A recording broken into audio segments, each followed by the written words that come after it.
Bonjour à tous, bienvenue à notre culte du 28 août 2022. On n'est pas encore au complet à Chalon, mais certains sont rentrés, d'autres vont partir, mais c'est comme ça. Mais on est heureux de se retrouver ce matin pour louer notre Seigneur et je vous invite à ouvrir le recueil de cantiques pour chanter le numéro 78. Cantique numéro 78. Dans les cieux et sur la terre, il n'est aucun nom plus doux, aucun nom, aucun que mon cœur préfère. Au nom de Christ, mort pour nous. Le cantique numéro 78.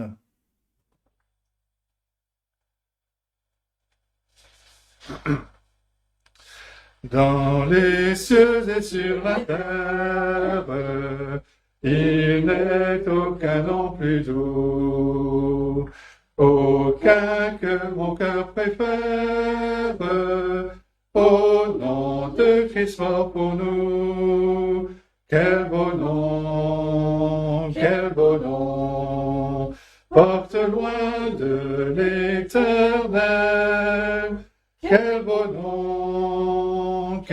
nom, que celui d'Emmanuel.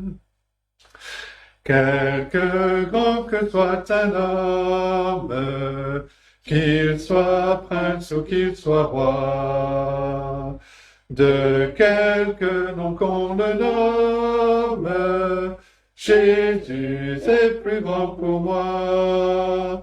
Quel beau nom, porte loin de l'éternel.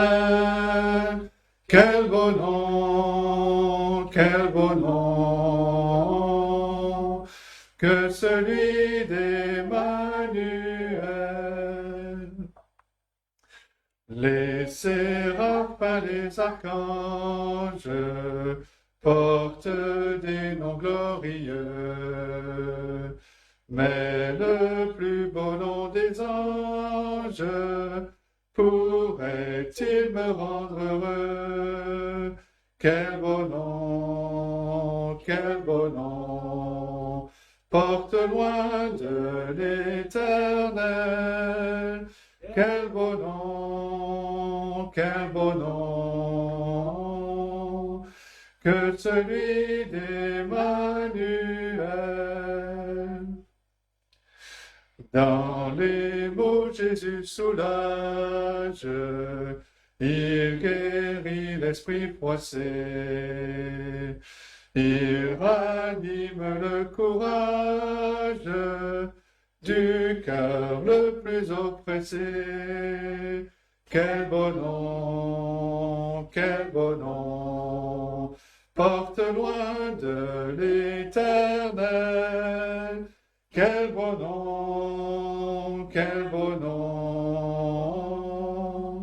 que celui d'Emmanuel. Je vous invite à nous tourner devant Dieu dans la prière. Prions. Oui, notre Dieu, notre Père céleste, quel beau nom que celui d'Emmanuel. Quel beau nom que le nom de notre Seigneur et Sauveur Jésus-Christ, que tu nous as donné comme substitut.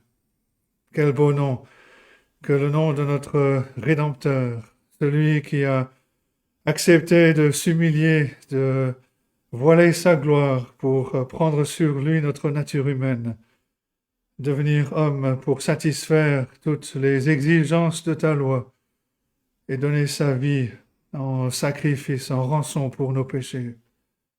Nous te bénissons, ô notre Dieu, pour un tel don merveilleux, le don de ton Fils, notre Sauveur. Te bénissons pour la perfection de sa personne, mais aussi la perfection de son œuvre. Tout est accompli, il n'y a absolument rien à rajouter. Il a tout fait pour que nous soyons réconciliés avec toi, pour que nous soyons adoptés dans ta famille. Et nous te louons, notre Dieu, pour une telle grâce, pour un tel amour que tu nous as manifesté envers nous, pour cet amour que tu continues de nous manifester jour après jour en nous conduisant, en nous faisant grandir, en faisant croître dans la grâce, dans la connaissance de notre Seigneur Jésus-Christ.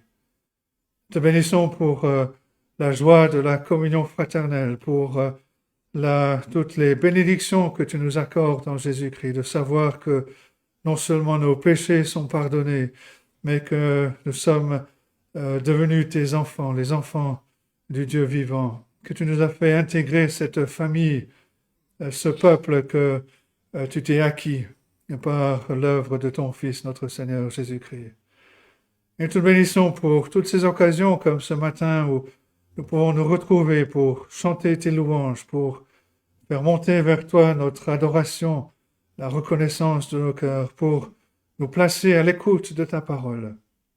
Et nous confessons, notre Dieu, que nous sommes bien faibles, que nos cœurs ont tendance à vagabonder à gauche et à droite. Et nous te prions que, par ton esprit, tu nous aides à être à l'écoute de ce que tu veux nous dire, par ta parole, par la lecture de ta parole, par les cantiques que nous chantons, par l'explication de ta parole que nous entendrons. Que ton esprit nous aide à nous focaliser, à être focalisés sur toi, sur ta parole. Te prions pour ton peuple, partout où il se rassemble aujourd'hui, dans des circonstances aussi diverses les unes que les autres, dans des groupes encore plus petits que le nôtre, ou dans des grandes assemblées, que partout où ta parole sera proclamée, partout où l'évangile sera annoncé, te prions notre Dieu, que ton peuple soit édifié, soit encouragé dans ces temps difficiles, qu'il soit corrigé s'il a besoin d'être corrigé, mais que le nom de notre Seigneur Jésus-Christ soit exalté par-dessus tout. Te prions pour ceux de nos frères et sœurs qui traversent des moments difficiles dans leur corps, dans leur santé. Te prions notre Dieu d'être auprès d'eux, de les soutenir, de leur rappeler que tu es auprès de chacun de tes enfants, que tu es celui qui prend soin de ses enfants et que rien n'arrive, tu n'es pas pris au dépourvu, mais que tu fais concourir toutes choses pour le bien de tes enfants et pour ta propre gloire. Te prions pour nous, pour ceux qui ne sont pas avec nous. Te prions pour Corus et Benita en particulier, te demandant que tu continues de les soutenir pendant ce temps d'éloignement et que tu les accompagnes aussi sur le chemin du retour. Viens donc nous bénir ce matin ici, de bénir ton peuple partout où il se rassemble, de nous conduire dans ce temps que nous passons à te louer, à venir et méditer ta parole. Et viens et reçois donc la reconnaissance de nos cœurs et toute l'adoration qui t'est due parce que nous te l'apportons dans le nom de notre Seigneur et Sauveur Jésus-Christ. Amen. Je vous invite à ouvrir la parole de Dieu dans le livre des psaumes. Et notre première lecture est dans le psaume 84. Psaume 84 qui est adressé au chef des chantres sur la Gittite, un psaume des fils de Corée. Un psaume qui est parfois décrit comme la perle des psaumes. Lisons le psaume 84. Que tes demeures sont aimables, Éternel des armées. Mon âme soupire et languit après les parvis de l'Éternel. Mon cœur et ma chair poussent des cris vers le Dieu vivant. Le passereau même trouve une maison et l'hirondelle un nid où elle dépose ses petits. Tes autels, Éternel des armées, mon roi et mon Dieu. Heureux ceux qui habitent ta maison. Ils peuvent te célébrer encore. Heureux ceux qui placent en toi leur appui. Ils trouvent dans leur cœur des chemins tout tracés. Lorsqu'ils traversent la vallée de Baca, ou la vallée des pleurs, ils la transforment en un lieu plein de sources, et la pluie la couvre aussi de bénédictions. Leur force augmente pendant la marche et ils se présentent devant Dieu à Sion. Éternel, Dieu des armées, écoute ma prière. Prête l'oreille, Dieu de Jacob. Toi qui es notre bouclier, vois, ô Dieu, et regarde la face de ton oint.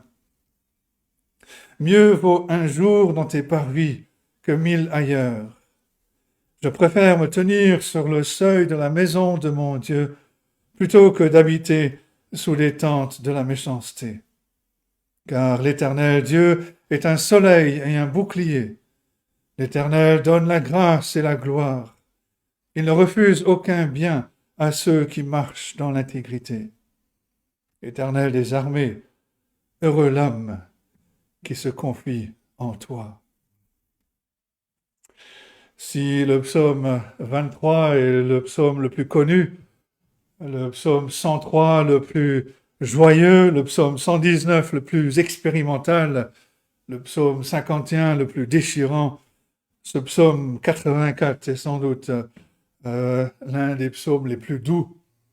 Comme j'ai dit, il est souvent décrit comme la perle des psaumes, et dans une grande partie de ce psaume, l'auteur est rempli de joie, rempli de bonheur, en réalisant le privilège de vivre dans la présence de Dieu.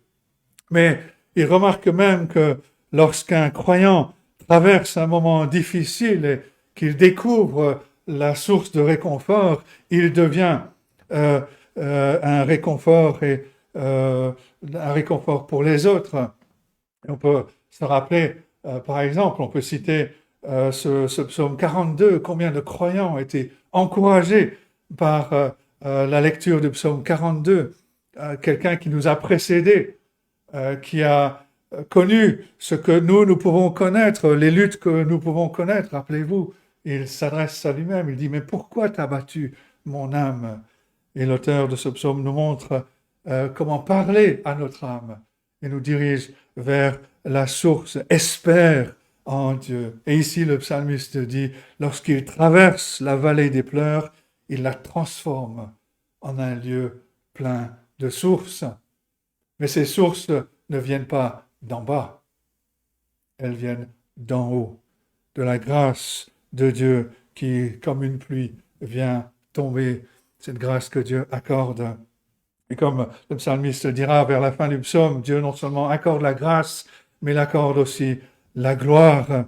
Et les deux vont ensemble. Il y a le présent, la grâce que Dieu nous accorde aujourd'hui, mais il y a la gloire à venir dans l'éternité. Et Charles Spurgeon dit, la gloire n'est rien d'autre que la grâce en pleine floraison, mûre, fondante et parfaite comme un fruit d'automne.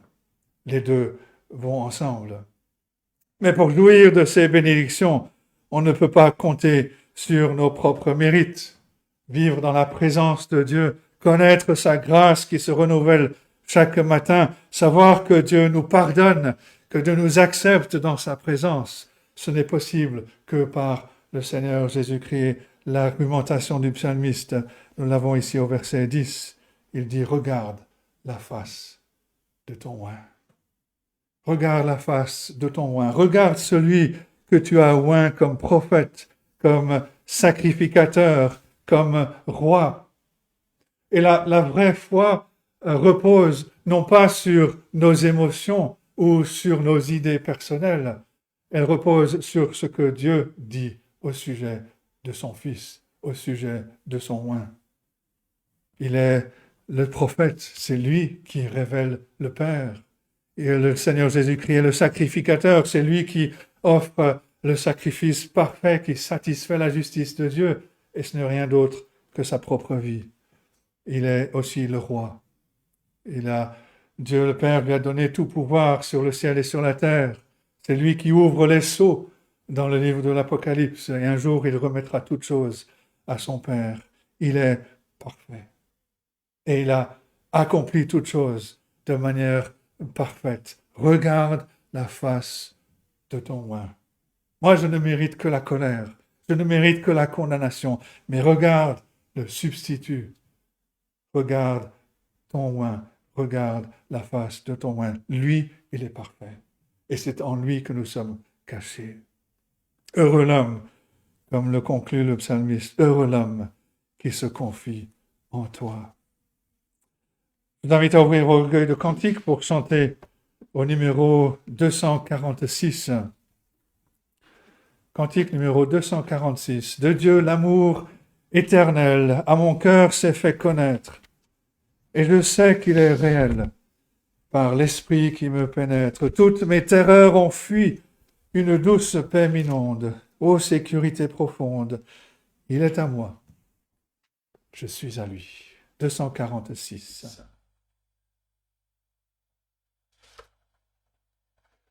De Dieu l'amour éternel à mon cœur s'est fait connaître, et je sais qu'il est réel par l'esprit qui me pénètre. Toutes mes terreurs ont fui, une douce paix m'inonde. Ô sécurité profonde, il est à moi, je suis à lui. Ô sécurité profonde, il est à moi, je suis à lui. Jamais l'oiseau n'a chanté, hymne si mélodieuse, et la terre n'a porté tant de fleurs si radieuses. Jamais dans l'azur n'a lui une lumière si belle. Ô bonheur, vie éternelle, il est à moi, je suis à lui. Ô bonheur, vie éternelle, il est à moi, je suis à lui. Mes péchés ont disparu, chassés comme une fumée, car pour moi Jésus mourut, de lui mon âme est aimée.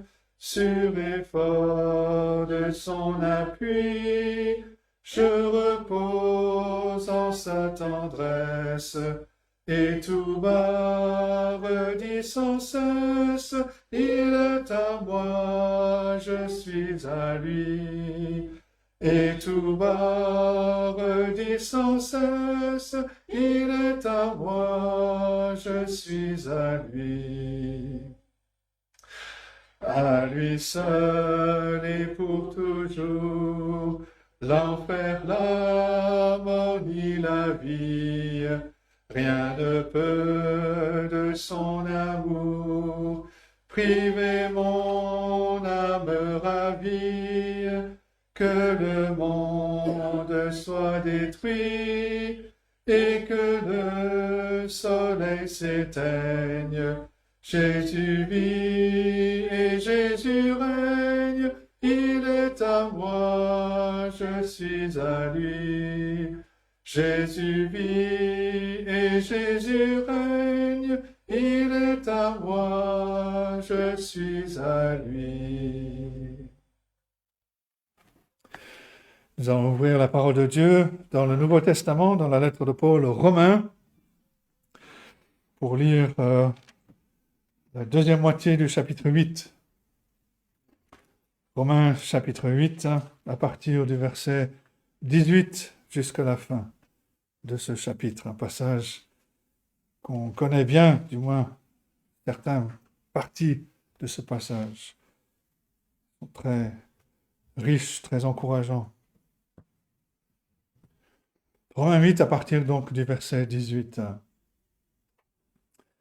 J'estime que les souffrances du temps présent ne sauraient être comparées à la gloire à venir qui sera révélée pour nous.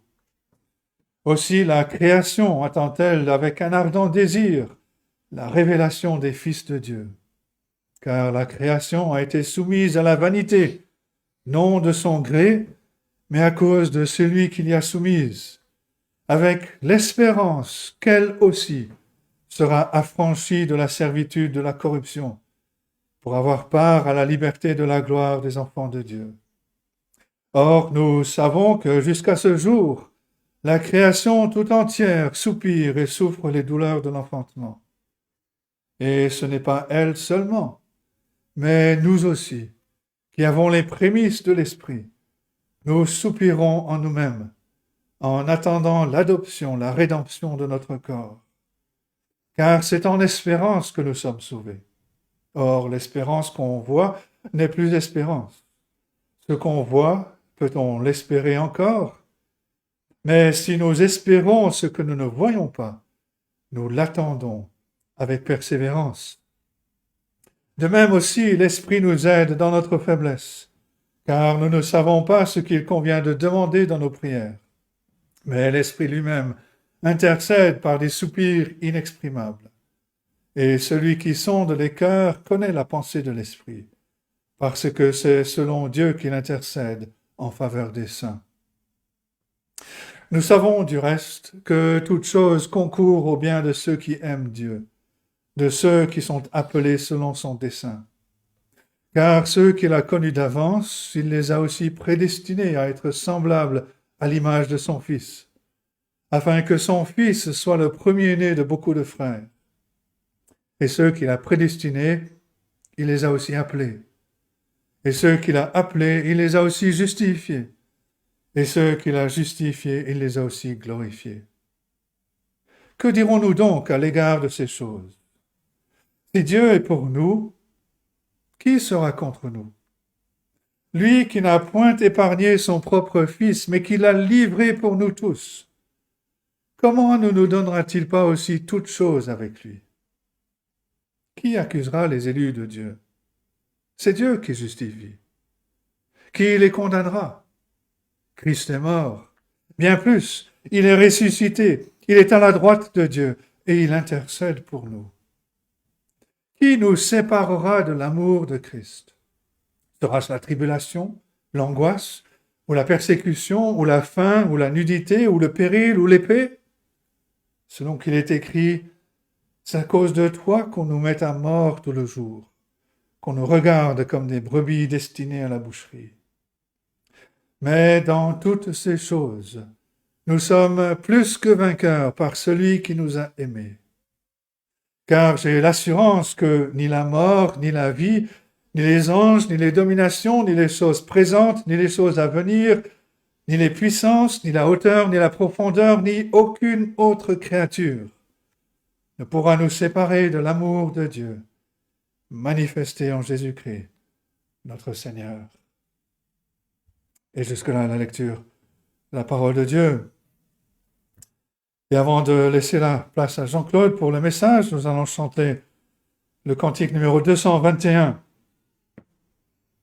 Et si Romains 8, à la fin, souligne que rien ne peut nous séparer de l'amour de Dieu manifesté en Jésus-Christ, l'auteur de ce cantique reconnaît que la faiblesse, elle est de notre côté et que nous avons besoin du Seigneur Jésus. Nous avons besoin de notre berger qui nous tienne dans sa main, comme le dit notre cœur plein de faiblesse, ou la troisième strophe, ma main parfois tremblante, ma foi souvent si chancelante.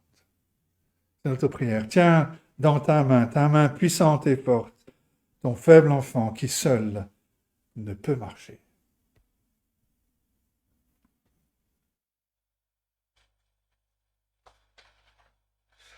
Tiens dans ta main puissante et forte, ton faible enfant qui seul ne peut marcher. Vers toi, Seigneur, tout mon désir se porte. Sur mon chemin, garde-moi de broncher. Tiens dans ta main mon cœur plein de faiblesse, sans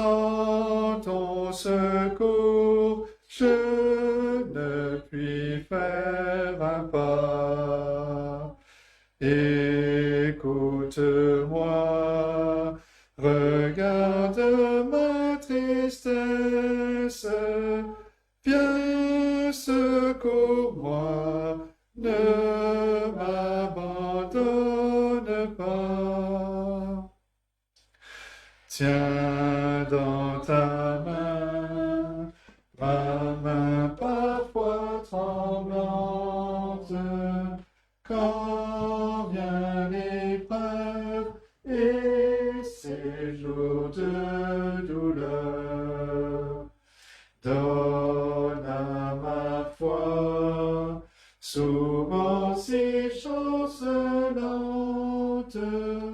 plus de douceur, de paix et de ferveur.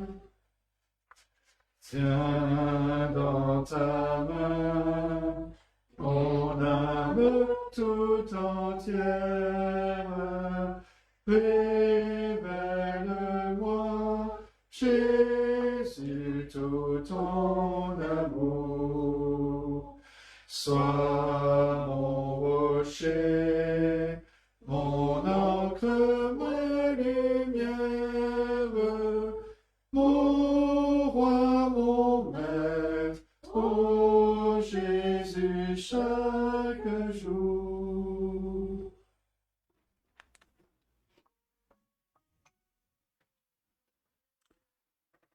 Bien, nous allons ouvrir ce matin la parole de Dieu dans l'Évangile selon Luc, chapitre 24.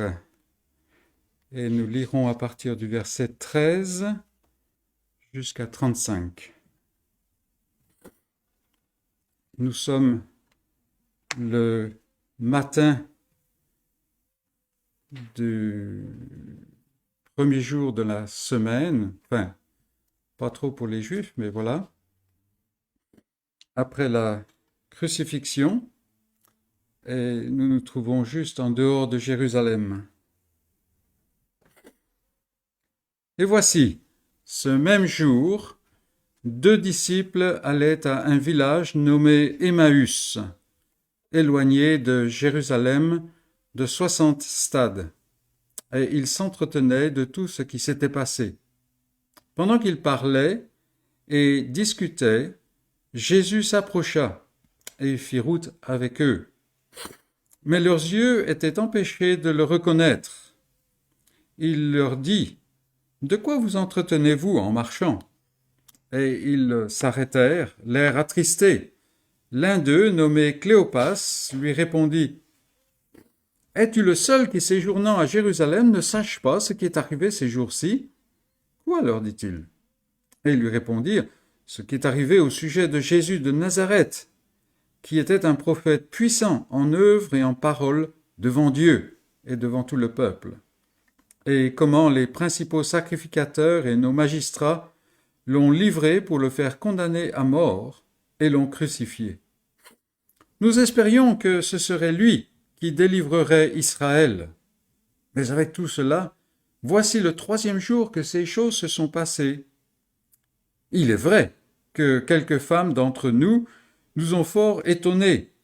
S'étant rendues de grand matin au sépulcre et n'ayant pas trouvé son corps, elles sont venues dire que des anges leur sont apparus et ont annoncé qu'il est vivant.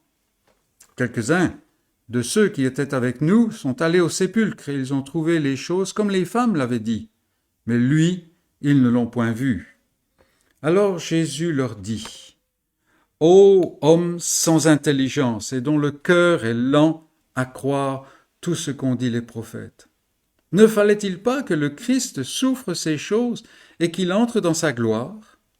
Et, commençant par Moïse et par tous les prophètes, il leur expliqua dans toutes les Écritures ce qui le concernait. Lorsqu'ils furent près du village où ils allaient, il parut vouloir aller plus loin. Mais ils le pressèrent en disant : « Reste avec nous, car le soir approche, le jour est sur son déclin. » Et il entra pour rester avec eux. Pendant qu'il était à table avec eux, il prit le pain, et après avoir rendu grâce, il le rompit et le leur donna. Alors leurs yeux s'ouvrirent, et ils le reconnurent. Mais il disparut de devant eux. Et ils se dirent l'un à l'autre, « Notre cœur ne brûlait-il pas au-dedans de nous alors qu'il nous parlait en chemin et nous expliquait les Écritures ?» Se levant à l'heure même, ils retournèrent à Jérusalem, et ils trouvèrent les 11 et ceux qui étaient avec eux assemblés, disant, « Le Seigneur est réellement ressuscité. Il est apparu à Simon. » Et ils racontèrent ce qui leur était arrivé en chemin, et comment ils l'avaient reconnu au moment où il rompit le pain. Et c'est la parole de Dieu. Nous regardons cette rencontre que nous intitulons « En chemin » sur ce chemin. Donc un passage qui est familier à beaucoup d'entre nous, je pense. Nous sommes au premier jour de la semaine après la crucifixion de Jésus-Christ. Le temps de la Pâque est passé, et pour les disciples et les sympathisants de Jésus, c'est un jour terrible. C'est le 3e jour depuis la mise au tombeau, et tout espoir disparaît rapidement. Les Juifs avaient cette conception que pendant 3 jours encore, quelque chose pouvait se passer. Probablement une dégénérescence de ce qui avait été annoncé dans l'Ancien Testament. Mais là, c'était en train de vraiment se dégrader complètement. Et voici donc 2 sympathisants du Seigneur qui quittent Jérusalem pour parcourir les quelques 11 kilomètres qui les séparent on présume, leur lieu de résidence, un petit village qui est devenu bien célèbre, Emmaüs. Et en chemin, voilà des hommes qui conversent sur les événements qui viennent de se dérouler à Jérusalem. Alors, on ne connaît pas la teneur exacte de leur conversation, mais c'est assez aisé de la deviner. Et voilà que un autre voyageur s'approche, et puis comme ça se faisait à cette époque, il engage la conversation avec eux. Et il semble que ce soit un visiteur étranger à Jérusalem, car il leur semble que cet homme est complètement ignorant de ce qui occupe les autres.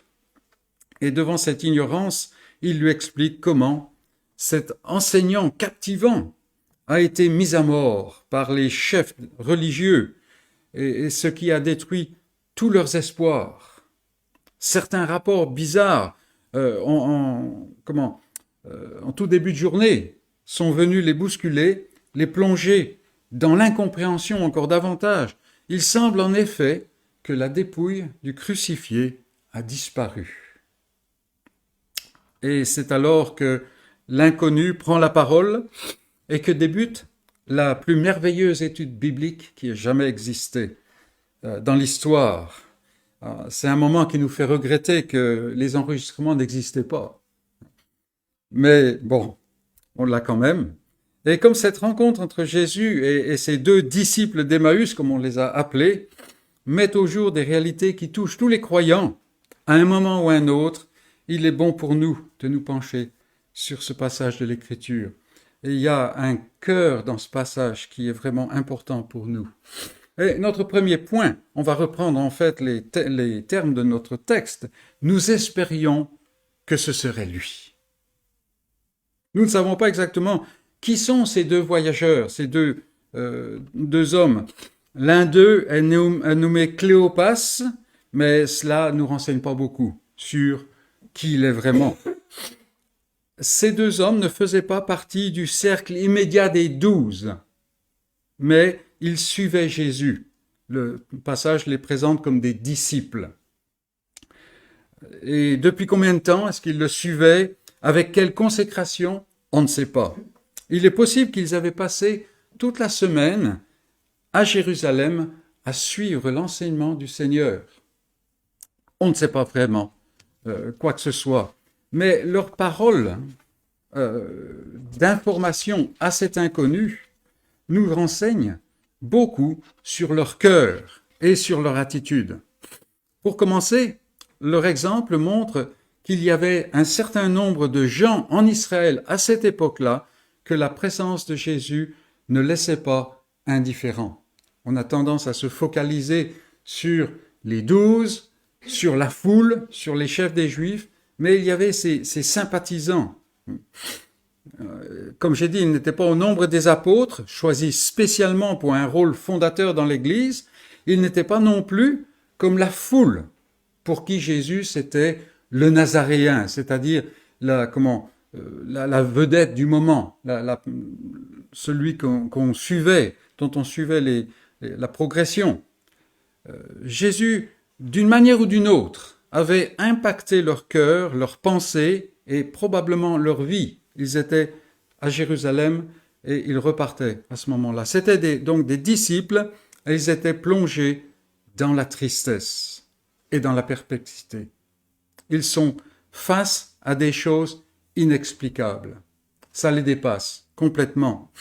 Et la première chose qu'on relève de ce qu'ils disent, c'est ils pensaient que c'était lui qui serait, parce qu'ils avaient vu que c'était un prophète puissant.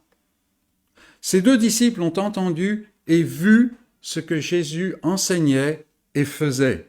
Ils ont reconnu qu'il y avait à la fois dans les paroles et dans les œuvres de cet homme une puissance qu'ils ne rencontraient pas d'ordinaire chez les chefs religieux. C'est quelque chose qui est souvent souligné dans les évangiles. Les chefs religieux, ils opéraient à l'intérieur du cadre de leur pensée. Il y avait un système et ils tenaient leur autorité, comme nous avons vu la semaine dernière, de ces choses-là. Ils enfermaient leurs auditeurs dans un carcan, dans le carcan de leur système. Il fallait les suivre. À l'opposé, Jésus, lui, opérait devant Dieu. C'est-à-dire que c'est quelque chose qui n'appartenait pas à ces dimensions. Il y avait une autorité en lui qui ne mettait pas les gens enfermés dans un système d'hommes, mais au contraire, il attirait les cœurs, loin d'être contraint à une obéissance réticente, comme étaient la plupart des Juifs par rapport à leur chef. On voulait le suivre, on voulait l'écouter, on voulait lui obéir. Et on a ce passage, vous vous rappelez, on se focalise sur la multiplication des pains, mais voilà des hommes qui ont fait, enfin des hommes, des femmes et des jeunes, qui ont fait tout le tour nord du lac et qui l'écoutent jusqu'au point qu'ils en oublient de manger. Et que ils ne se préoccupent même plus de manger un prophète puissant. Nous pensions que c'était lui qui serait. Et puis, la deuxième chose qui les occupe, voilà que les principaux sacrificateurs, les chefs des Juifs, l'ont crucifié. Et alors, ici, on n'a pas simplement une information sur ce qui s'est produit. Les paroles de Cléopas révèlent comment lui et l'autre considèrent tout ce qui s'est produit. Ce n'est pas, pour eux, ce n'est qu'une mésaventure politique humaine. Ce qui s'est passé. Jésus est venu, Jésus était différent, et en cela, il a fait de l'ombre aux autorités politiques et religieuses du moment qui se sont liguées contre lui et qui, d'une manière ou d'une autre, sont parvenus à le piéger. Ils l'ont crucifié.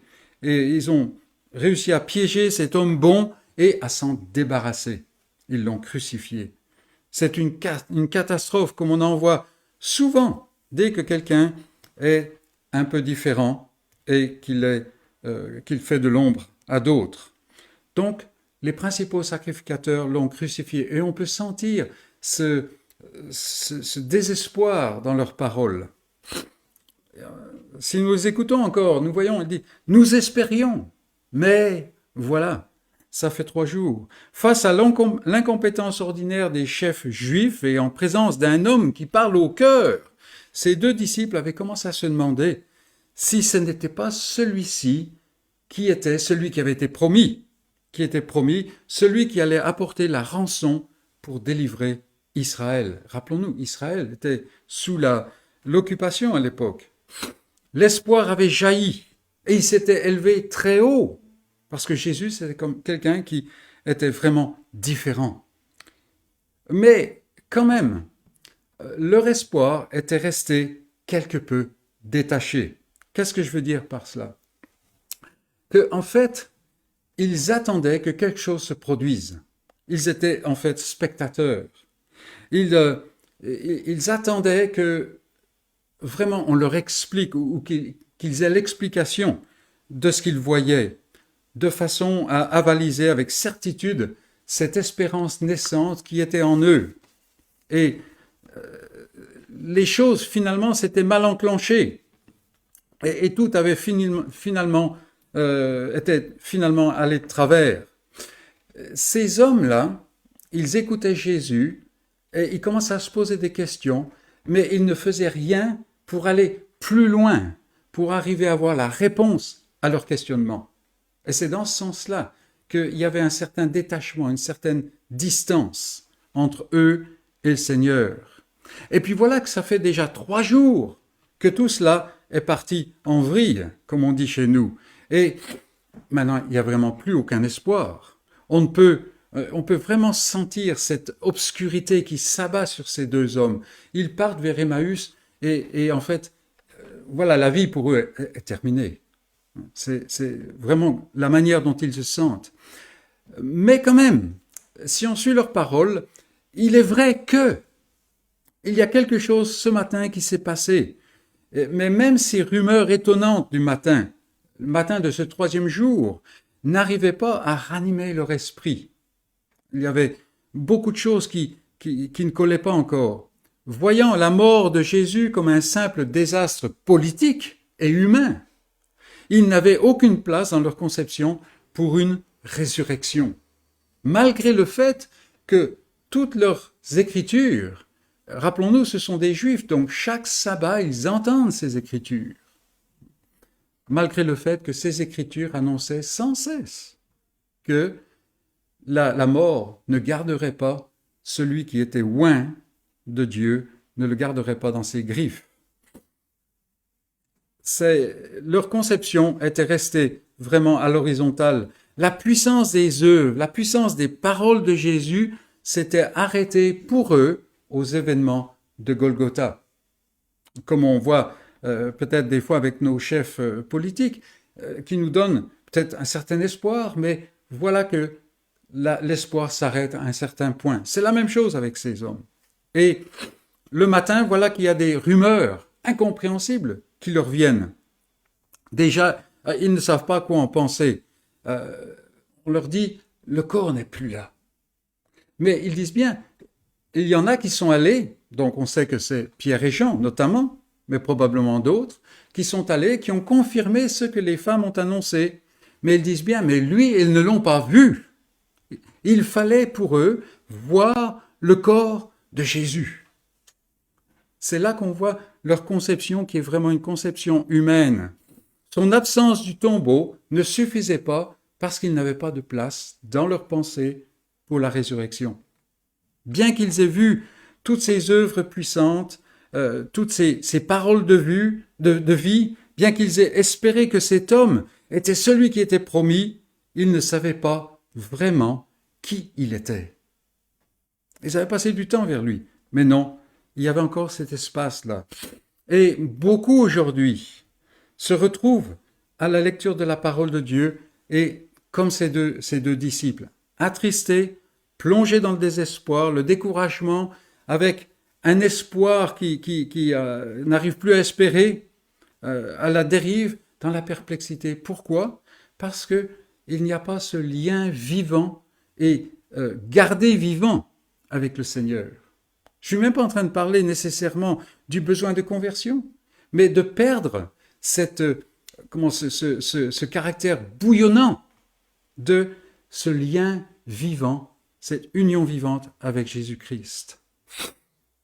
Voilà un peu l'état de ces 2 hommes. Et comme je dis, c'est pas un état qui, hélas, est spécial, c'est assez commun.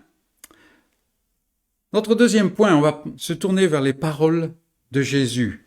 Homme lent à croire. Et c'est donc à ce point que Jésus prend la parole et il est loin de les conforter dans leur douleur. Au contraire, dans son grand amour, il les reprend avec force et presque dureté. Homme sans intelligence. Alors ça, c'est la belle façon de traduire les mots. Mais en fait, il leur dit, imbéciles, vous êtes des imbéciles, vous n'utilisez pas votre sens, votre intelligence. Et d'un coup, il met la réalité en lumière. Vous êtes dans l'abattement parce que vous vous comportez comme des idiots. Où est le problème de ces hommes? Pour commencer, ils s'étaient contentés de regarder du dehors. Oui, leur cœur avait été touché dans une certaine mesure, mais, comme je l'ai souligné, ils demeuraient des spectateurs. Ils attendaient qu'on leur explique plutôt que gratter pour comprendre les choses. Ils se demandaient bien si celui-ci n'était pas le Christ, mais ils ne faisaient rien pour s'en assurer. Sinon, attendre qu'il leur en donne une preuve. Ce qu'ils faisaient continuellement, n'est-ce pas? N'oublions pas donc, comme je l'ai souligné encore, que ces deux disciples sont des Juifs. Et il faut qu'on garde ça à l'esprit. Chaque sabbat, ils entendent l'Écriture, lue à haute voix, expliquée. Depuis leur enfance, ils ont reçu l'enseignement au sujet de l'espérance d'Israël. Ils espèrent, mais sans espérer. C'est étrange, n'est-ce pas? Pourquoi alors est-ce qu'ils ne comprennent pas? Parce que leur système de pensée, leur conception des choses se fixe sur la mauvaise source. Ils entendent parler du Christ à venir, mais le Christ sur lequel leur espérance se fixe n'est pas le Christ qui doit venir. C'est ce que leurs chefs leur disent. Dans leur conception juive, il y a bien un Christ, mais pas, comme le Seigneur le souligne, un Christ qui souffre. Et encore aujourd'hui, les Juifs purs et durs n'attendent pas ce genre de sauveur. Pourtant, c'est celui-là qui est clairement annoncé et qu'ils entendent sans arrêt, mais qu'ils ont écarté. Et on voit même les 12 étaient dans ce cas-là, n'est-ce pas? C'est pourquoi ils n'ont pas compris qu'il fallait que le Christ souffre ces choses. Comme Jésus leur dit, il fallait. Il n'y a pas d'autre moyen. Abraham monte à la montagne avec Isaac. Il faut qu'il y ait un sacrifice. Et Isaac est épargné, mais il faut qu'il y ait le bélier. On ne peut pas redescendre tant qu'il n'y a pas de sacrifice. Et ces gens, ces deux disciples en particulier, qui sont représentatifs des autres, ils buvaient à la source polluée des explications et des conventions humaines. Le Christ, quand il va venir, il va chasser les Romains. Pas du tout. Pas du tout. Il va chasser bien pire que les Romains.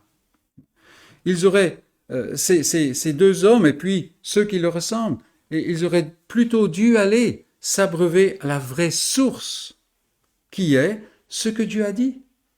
Ce que Dieu a dit, et qui était disponible pour eux. Mais là encore, beaucoup aujourd'hui, même dans les églises, leur ressemblent. Pour sûr, on a des béquilles humaines qui sont différentes. On n'est pas à attendre ce Messie juif, n'est-ce pas? Mais le résultat est le même. On va se reposer sur des enseignements qui sont des enseignements d'hommes, peut-être même des fois fidèles, mais on se repose sur ce que quelqu'un enseigne, plutôt que d'aller plus loin et de voir qui est-ce qui est manifesté dans cet enseignement. Parce que cela ne suffit pas.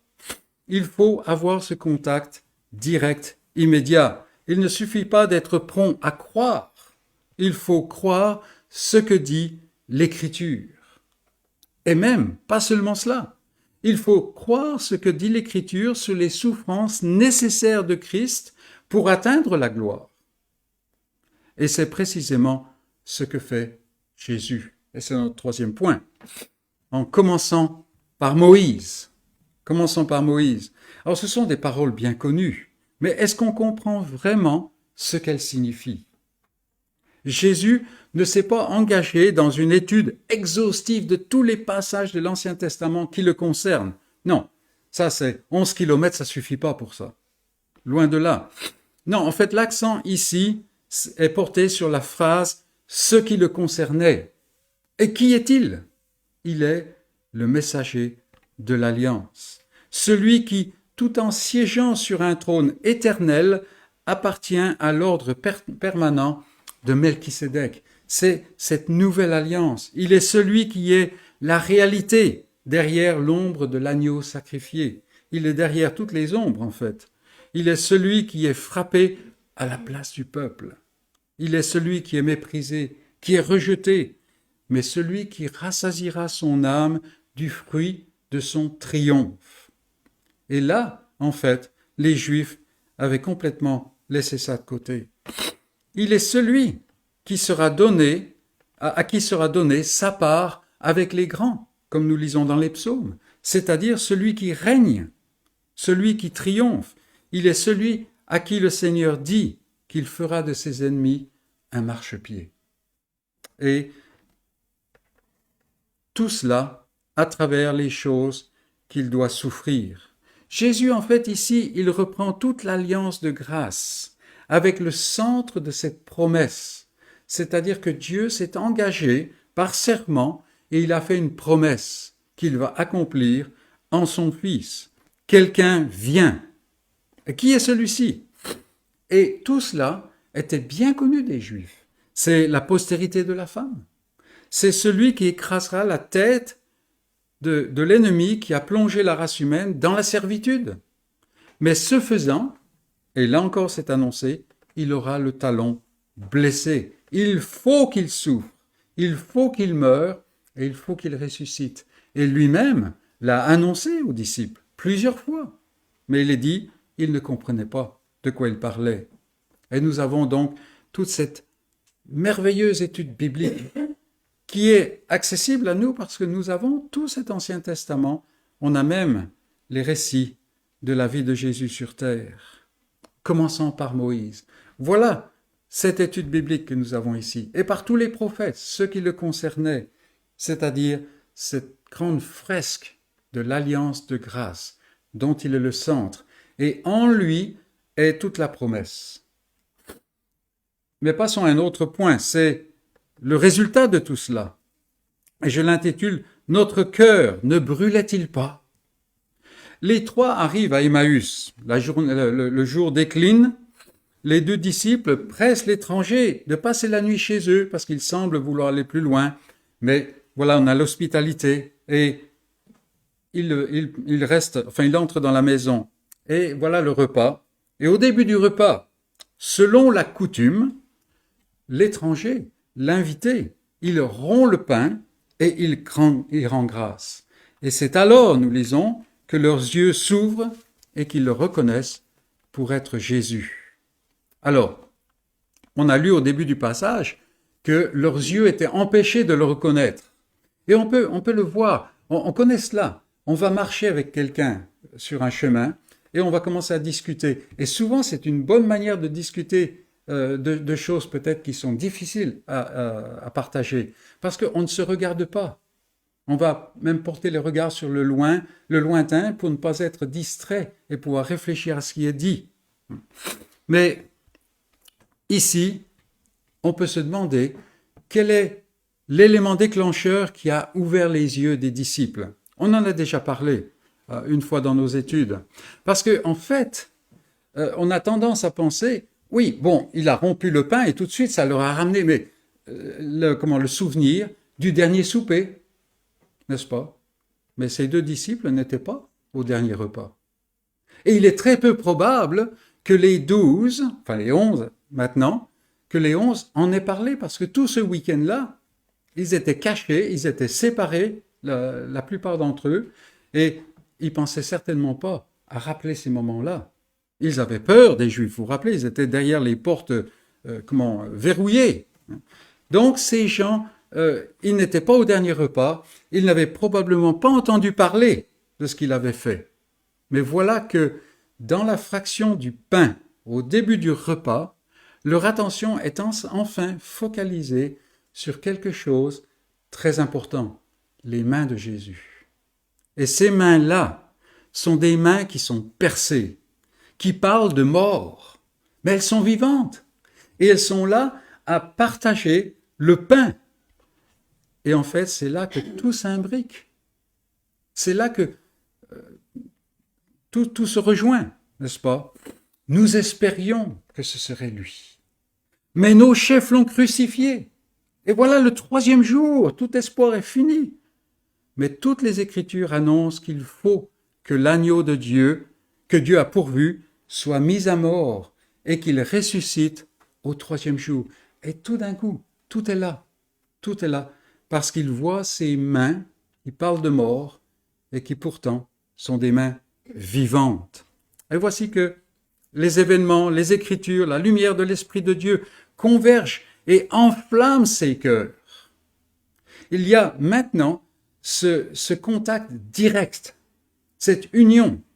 Ces disciples qui étaient jusque-là pris dans les carcans des hommes, des explications des hommes, maintenant, ils rencontrent le Seigneur dans l'Écriture et autour de la table, c'est-à-dire dans la vérité et dans l'intimité. Et on a parlé encore récemment de ce chapitre 4, n'est-ce pas? Ceux que les adorateurs que Dieu accepte, que Dieu reçoit, c'est ceux qu'il adore en vérité, en esprit et en vérité, n'est-ce pas? C'est exactement cela.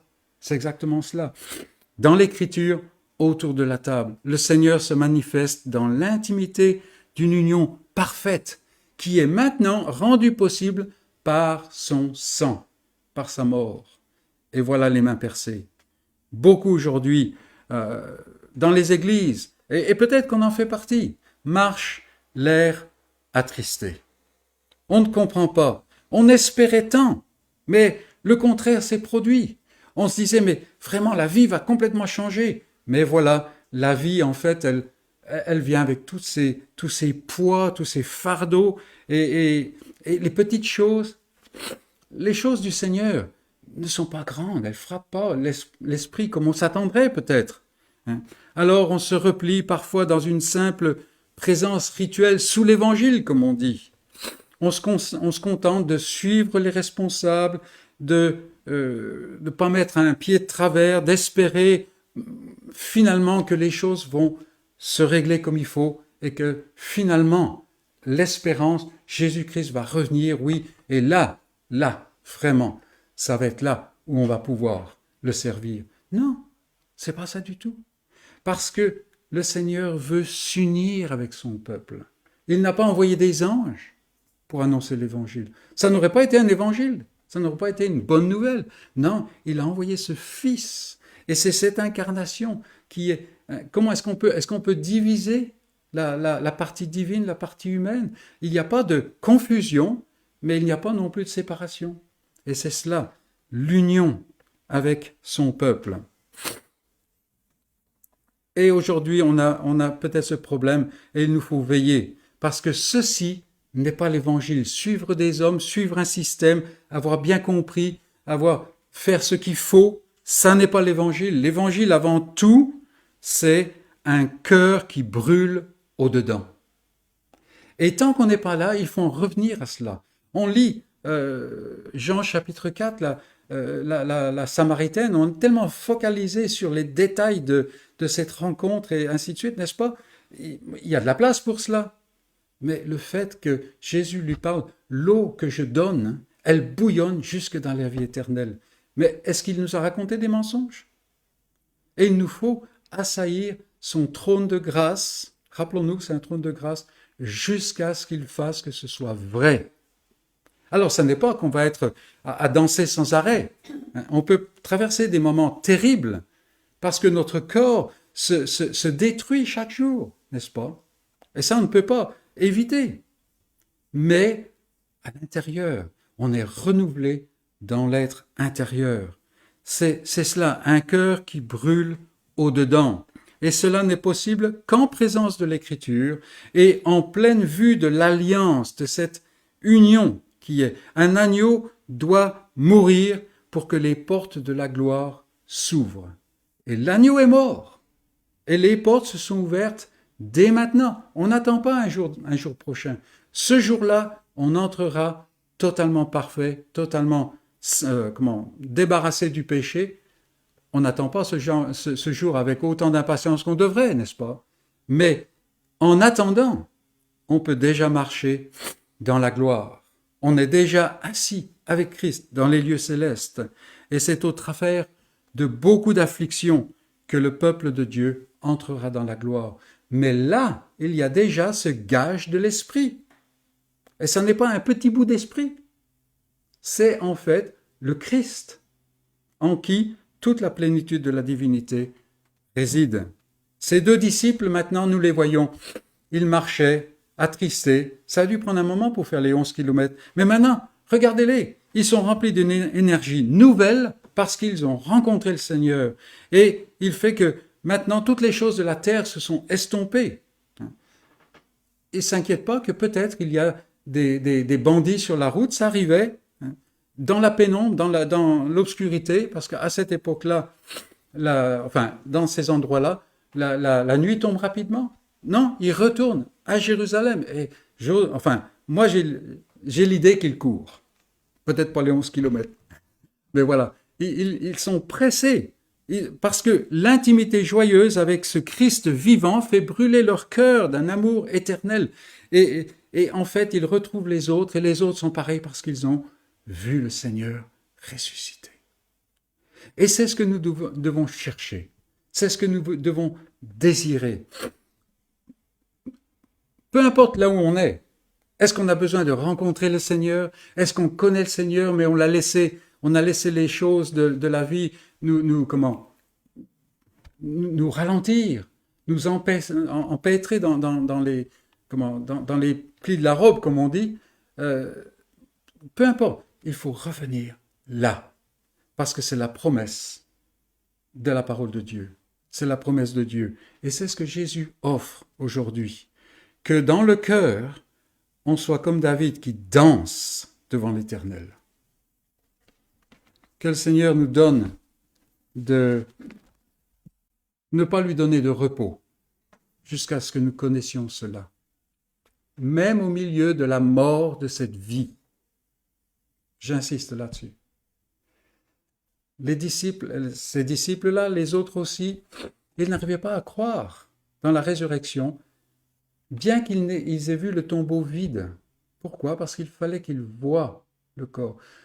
Faisons attention nous-mêmes de ne pas attendre de voir, mais de savoir que c'est ainsi en lui, et de demander à Dieu de nous donner cette vie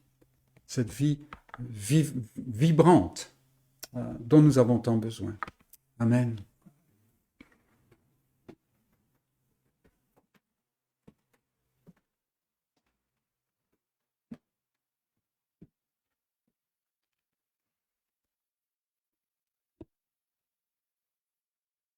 Nous allons chanter un dernier cantique, qui est le cantique numéro 318.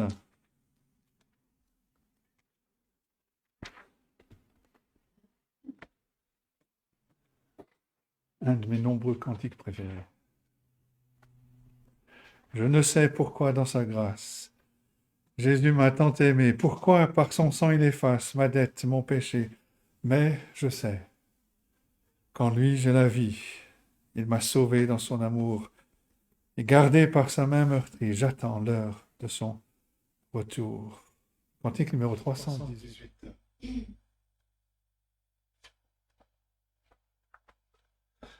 Je ne sais pourquoi dans sa grâce, Jésus m'a tant aimé. Pourquoi par son sang il efface ma dette, mon péché. Mais je sais qu'en lui j'ai la vie, il m'a sauvé dans son amour. Et gardé par sa main meurtrière, j'attends l'heure de son retour.